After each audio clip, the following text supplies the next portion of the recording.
Salam, jumpa dalam program pengajaran Stikas Profita Plus. Seorang sahabat saya pernah meminta nasihat saya tentang hidup berkeluarga. Dia menikah sudah 10 tahun, tetapi belum punya anak.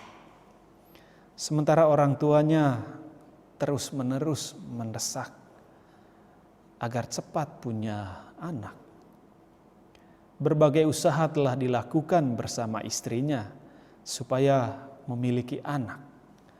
Mereka pergi dari dokter yang satu, dokter kandungan, dari dokter kandungan yang satu ke dokter kandungan yang lain.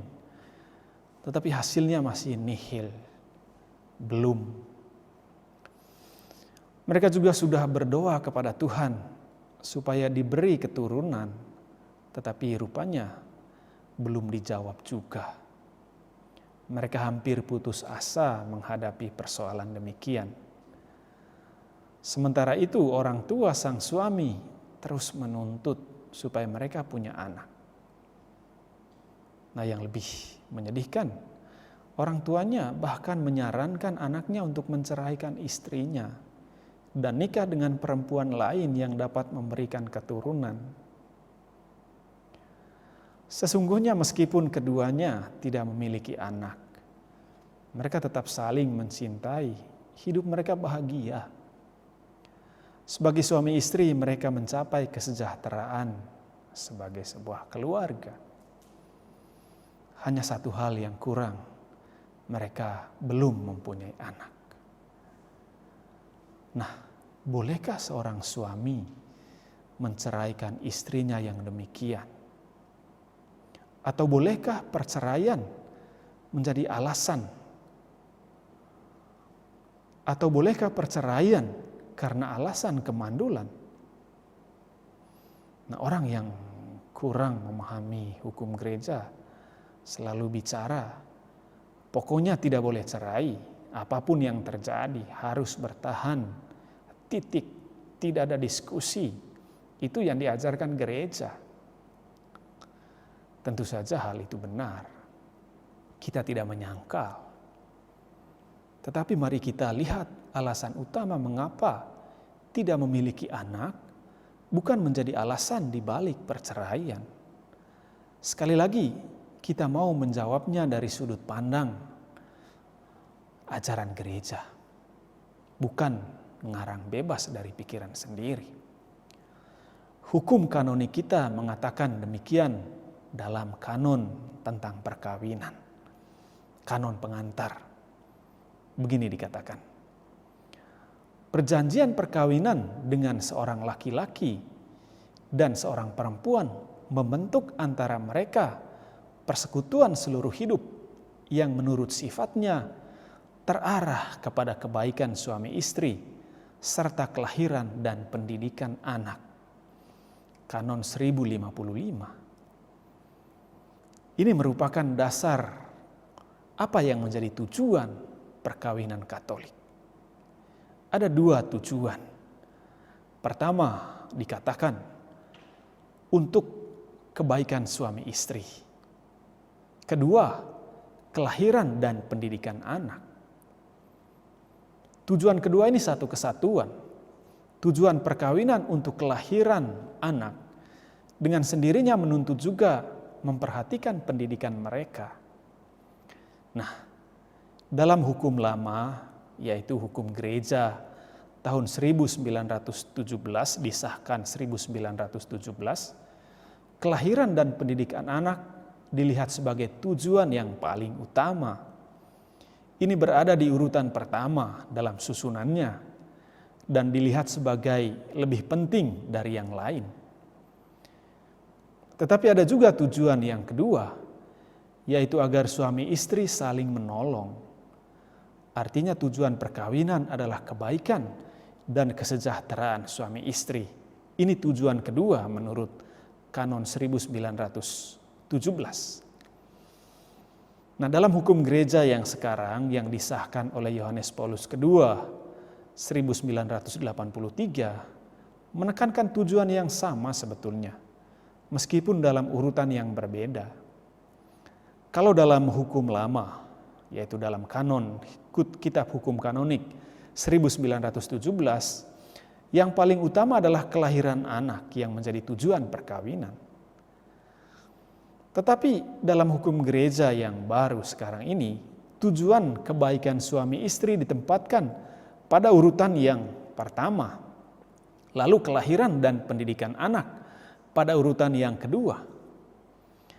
Urutan ini adalah urutan sejajar, ya. Bukan berarti kelahiran dan pendidikan anak tidak penting. Antara kebaikan suami istri, kesejahteraan suami istri, dan kelahiran dan pendidikan anak sama-sama penting. Jadi ini bukan soal yang satu lebih penting dari yang lain. Keduanya penting untuk perkawinan Katolik. Lalu apa sih maksud tujuan perkawinan Katolik untuk kebaikan suami istri? Ya, maknanya ini kan luas. Ya. Kebaikan suami istri tidak lain adalah kebahagiaan mereka. Perkawinan dilihat sebagai persekutuan dua pribadi yang memiliki derajat yang sama. Artinya ada persamaan derajat, ada emansipasi dalam bahasa kita. Bukan suami lebih tinggi derajatnya dari istrinya, istrinya lebih rendah, atau suami bebas memperlakukan istrinya. Demikian juga sebaliknya. Ya. Meskipun mereka menjadi satu daging, mereka saling menghormati. Itu dikatakan dalam Konsili Vatikan II, dalam Gaudium et Spes 48. Keduanya adalah pribadi yang sejajar.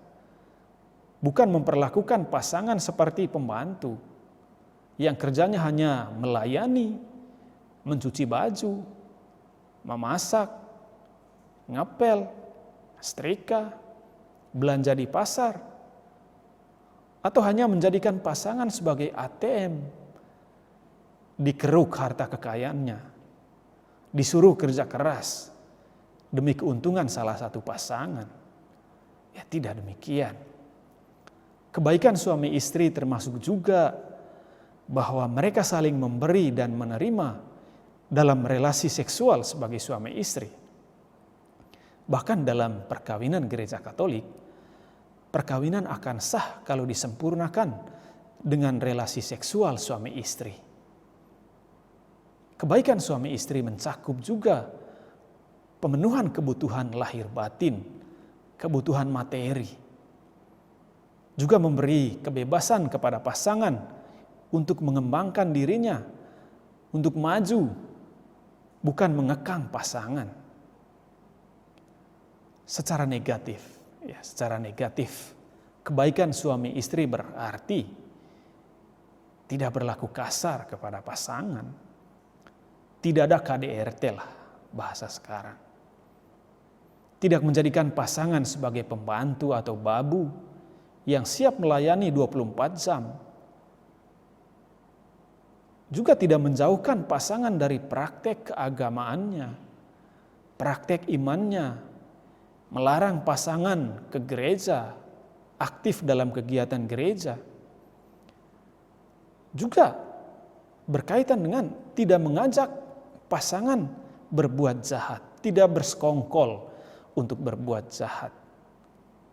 Nah, di atas semuanya kebaikan suami istri berarti mereka saling mengasihi satu sama lain dalam untung dan malang, dalam suka dan duka, seperti dalam perjanjian perkawinan saat di gereja. Singkatnya, tujuan kebaikan suami istri berkaitan dengan hidup mereka sendiri, berkaitan dengan kebahagiaan mereka sendiri. Kita paham sampai di sini. Sekarang tujuan kedua, yaitu kelahiran dan pendidikan anak. Nah, ini menarik. Kelahiran anak dilihat sebagai karunia dan mahkota hubungan timbal balik suami istri. Tetapi tujuan ini tidak hanya sampai pada kelahiran anak, tetapi juga bagaimana mendidik mereka secara Katolik. Ya. Pendidikan anak-anak adalah bagian dari tujuan perkawinan Katolik. Ada keluarga yang beranak pinak, beranak terus. Tetapi anak-anaknya tidak pernah diurus, baik kehidupannya maupun pendidikannya.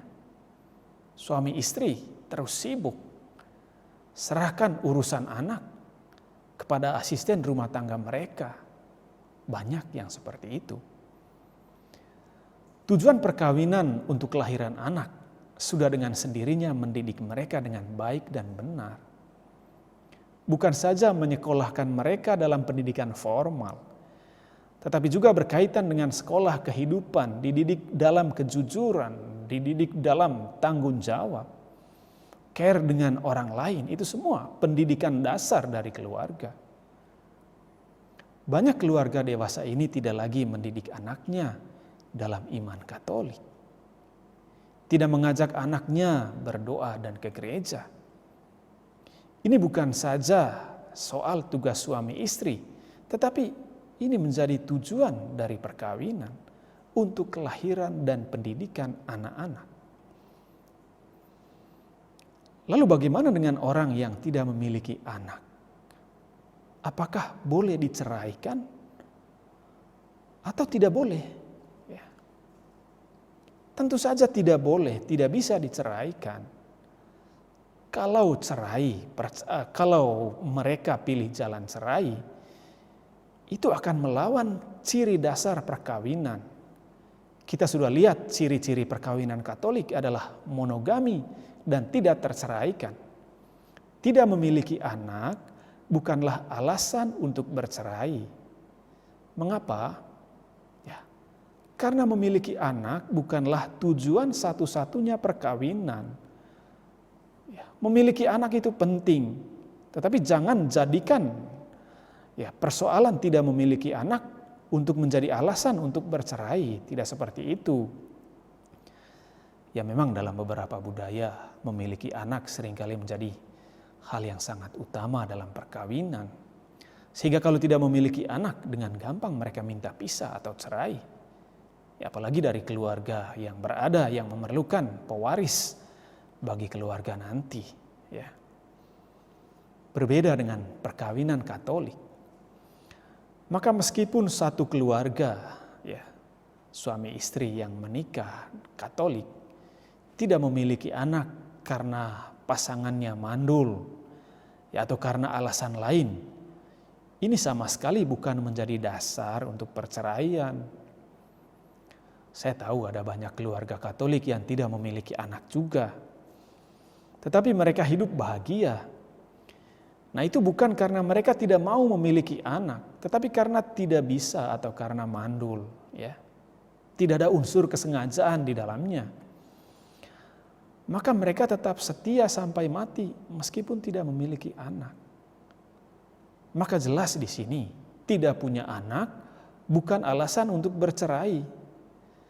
Memang di satu pihak memiliki anak memperlihatkan keluarga tersebut mencapai tujuannya. Tetapi seringkali keluarga yang memiliki anak pun belum tentu mengalami kebahagiaan dalam perkawinan. Maka kita tidak boleh berpikir bahwa tujuan satu-satunya perkawinan adalah memiliki anak. Ya, itu sangat penting. Anak harus dilihat sebagai anugerah Tuhan. Nah, kalau anugerah ini belum diterima atau tidak diterima bahkan, tidak berarti keluarga itu tidak sempurna dan tidak mencapai tujuannya. Nah, tentang memiliki anak seperti yang telah kita lihat ya, ini merupakan tujuan perkawinan Katolik. Kalau tadi ada orang yang mau memiliki anak, tetapi tidak memilikinya, belum diberikan, belum mempunyainya. Ada juga ekstrim lain, yaitu tidak mau memiliki anak. Tidak mau memiliki anak. Artinya dengan sengaja, dengan tahu dan mau, berdasarkan keputusan suami istri, tidak ingin, tidak mau memiliki anak. Nah ini mentalitas modern yang banyak terjadi di negara-negara maju seperti di Eropa, tetapi sesungguhnya ada juga di tempat kita. Memiliki dan tidak memiliki anak, seolah-olah bagi mereka suatu pilihan. Ini lahir dari mentalitas kebebasan dunia modern. Ya, mereka memang bahagia dan tetap setia seumur hidup. Tetapi dengan sengaja mereka tidak mau punya anak. Seringkali rahim istri, ya apa istilahnya, disteril untuk mencegah pembuahan. Kadang mereka lebih suka ya memiliki anjing daripada memiliki anak. Ingat ya, oleh kita semua, tidak pernah disebut tujuan perkawinan Katolik untuk memiliki anjing atau memiliki binatang kesayangan. Tetapi jelas untuk kelahiran dan pendidikan anak, untuk memiliki anak. Ya bukan berarti bahwa saudara tidak boleh memiliki binatang kesayangan. Ya, tapi itu bukanlah tujuan perkawinan, tujuan hidup berkeluarga, bukan itu. Saya masih ingat ketika saya sedang menunggu kereta pulang dari kuliah di Roma, ya, di salah satu stasiun, ya, saya menyaksikan seorang ibu menggendong dengan penuh kasih sayang seekor anjing kesayangannya. Sementara dia membiarkan bayinya dalam keranjang. Ketika bayinya nangis, dia bentak-bentak, dia marah-marah. Sementara anjingnya dia elus-elus dengan penuh kasih sayang. Meskipun anjing itu tidak pernah memintanya. Anjing itu tidak pernah meminta supaya dia mengelus-elusnya. Ya. Jadi saudara, ya betapa ya tragisnya kehidupan demikian. Ya. Memiliki anak sebetulnya tujuan natural perkawinan. Tentu saja banyak alasan yang dikemukakan orang yang tidak mau memiliki anak. Ya misalnya yang saya tahu, mereka berpendapat memiliki anak itu merepotkan. Ya. Ada juga yang berpendapat ya mereka merasa tidak mampu mengurusi anak ya karena alasan ekonomi. Nanti kasihan anaknya, pertumbuhannya kurang baik. Ya. Kalau dengan sengaja tidak mau memiliki anak, ya kita sudah melenceng dari tujuan perkawinan Katolik. Sekali lagi, kalau dengan sengaja menghindari kelahiran anak, meskipun mampu, ya, keluarga itu tidak mandul, mampu melakukannya, perkawinan itu belum mencapai tujuan. Kan lain halnya dengan kasus orang mandul sehingga dia tidak memiliki anak. Itu kan dilakukan dengan tidak sengaja. Tidak ada unsur kesengajaan di dalamnya. Ada niat dan keinginan untuk memiliki anak, tetapi belum mendapatkannya. Itu bukan menghindari kelahiran anak dan pendidikannya. Tetapi ada suatu kekurangan sehingga salah satu tujuan perkawinan belum tercapai. Tetapi itu tidak pernah menjadi alasan untuk bercerai. Dan setelah cerai, suami atau istrinya nikah lagi untuk mendapatkan anak.